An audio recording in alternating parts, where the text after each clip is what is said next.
भी नियम कानून बने हुए पुस्तक में जो संकलित हैं वो क्या है, संविधान है। कोई भी जो गेम है वह भी एक संविधान से चलता है। कहने का मतलब है हम क्रिकेट ही खेलते हैं तो उसके भी नियम कानून बने हुए हैं, नियम कानूनों के तहत ही वो गेम चलता है। अगर वो नियम कानून नहीं होंगे तो हम उस गेम का आनंद नहीं ले सकते, वो सुचारू रूप से नहीं चल सकता। उसी तरह से हमारा जो देश है इसको चलाने के लिए एक पुस्तक लिखी गई, उसमें सारे नियम कानून लिखे गए। वह क्या है, हमारे देश का संविधान। हम सभी लोग अपने इस संविधान के प्रति निष्ठावान हैं और हमें इसमें उल्लेखित जितने भी नियम कानून हैं उनका अक्षरशः पालन करना भी चाहिए। ये हमारा परम कर्तव्य है। प्यारे बच्चों, आज़ादी के बाद देश का संविधान लिखना इतना आसान कार्य नहीं था, क्योंकि हमारा देश जो है विविध धर्मों, विविध जातियों के धर्मों के लोग हमारे देश में रहते हैं। इस परिप्रेक्ष्य में कौन सा कानून, कौन सा नियम हमारे देश के लिए उचित होगा, कौन सा नहीं होगा, इस पर विचार विमर्श करना बहुत आवश्यक है। तो इतना बड़ा जब देश है, इतने विविध धर्म जाति के लोग रहते हैं, तो संविधान लिखना भी जो है उतना ही मुश्किल कार्य था।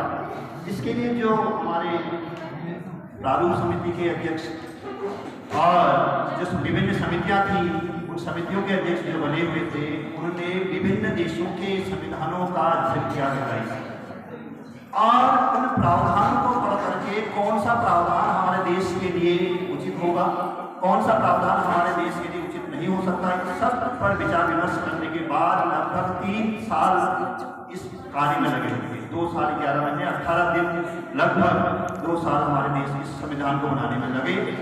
इसके बाद इसको तैयार किया गया और संविधान सभा को 26 नवंबर 1949 को सौंपा गया। बनकर के हमारा संविधान तैयार हो गया था, लेकिन लागू नहीं किया गया था, देश पर लागू नहीं किया गया। बनकर तैयार हो गया, संविधान सभा को भी सौंप दिया गया। संविधान बनकर तैयार हो चुका है, लेकिन इसको क्या करना है, एक खास तिथि, किस तिथि से लागू किया जाए किसी को नहीं। तो 26 नवंबर को बनकर तैयार हो गया, लेकिन लागू नहीं किया गया था। इसके लिए 26 जनवरी का ही दिन नियत किया गया। इसके पीछे भी तथ्य है, सन 1930 की बात है, जब लाहौर अधिवेशन हो रहा था, नेहरू जी उसकी अध्यक्षता कर रहे थे, तो पूर्ण स्वराज की वहां पर मांग रखी गई थी और साथ ही उसी दिन से 26 जनवरी से स्वतंत्रता दिवस वहां से मनाना शुरू कर दिया गया। लेकिन हमारा देश स्वतंत्र नहीं हुआ था। पूर्ण स्वराज की मांग के साथ ही स्वतंत्र दिवस हम मना रहे थे 26 जनवरी से, लेकिन देश आजाद नहीं हुआ था। देश को आजादी मिली 15 अगस्त 1947 को। अब ये जो 15 अगस्त 1947 की तिथि है, हम 2 स्वतंत्रता दिवस तो मना नहीं सकते। तो इस परिप्रेक्ष्य में क्या किया गया कि इस दिन की जो महत्वता है, ये ऐतिहासिक दिन जो हम आज तक मनाते आ रहे हैं, इस 26 जनवरी का ऐतिहासिक दिन का महत्व खत्म न हो जाए, इसलिए 26 जनवरी को जो है हमारे देश का संविधान लागू किया गया। देश का संविधान लागू होने के साथ ही हमारे देश को पूर्णतः गणतंत्रात्मक राज्य भी घोषित किया गया। ठीक है, गणतंत्र दिवस इसलिए, गणतंत्र का मतलब क्या हुआ कि जो देश का राष्ट्राध्यक्ष है वह अब वंशानुगत नहीं होगा, उसका क्या होगा, चाहे उसका निर्वाचित होगा, आप लोगों से कोई भी अब जो है राष्ट्राध्यक्ष बन सकता है, देश का संचालन करता बन सकता है।